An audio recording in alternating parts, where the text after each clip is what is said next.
Hapon po sa inyong lahat. Magluluto kami ngayon ng biko.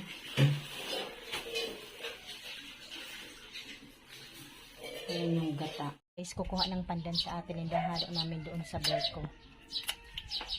Grabe ang init.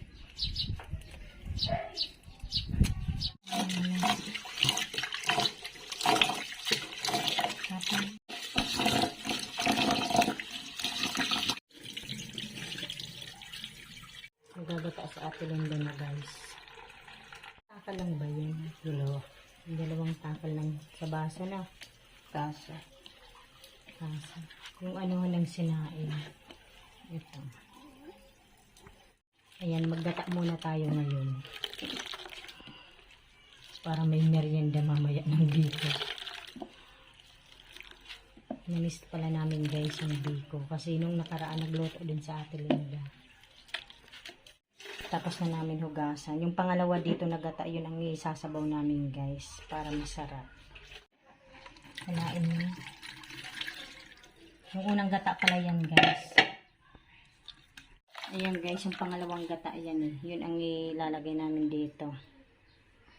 Ayan, ano muna ate ganda. Yun yung sinabaw namin. Imbis na tubig. Yung gata na pangalawa.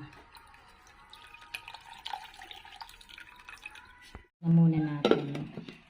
Yung parang sinain. Sasain muna. Tignan pala natin. Ayan, kumukulo na. Nilagay na pala ni Ate Linda yung pandan. Takpan natin. Mabang na natin. Ano? Haluin mo. Haluin mo muna, diba? Takpan mo ulit.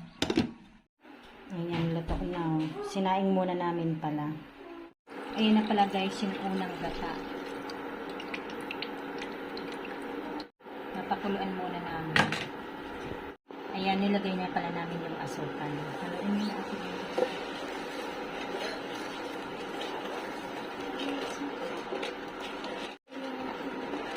Lagay na natin yung biko. Ayan na yung sinaing namin kanina guys na malaki. Sarap yun may tutong-tutong.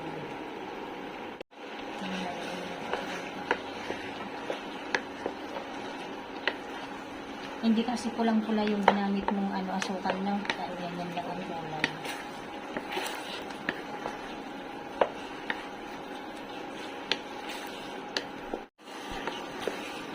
Haluin lang yun.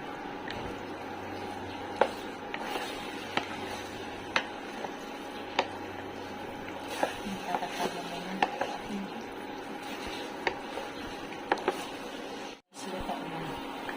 Ayan guys, hanggang dito na lamang. Maraming salamat po sa inyong lahat sa panonood sa aming channel. God bless everyone. Bye.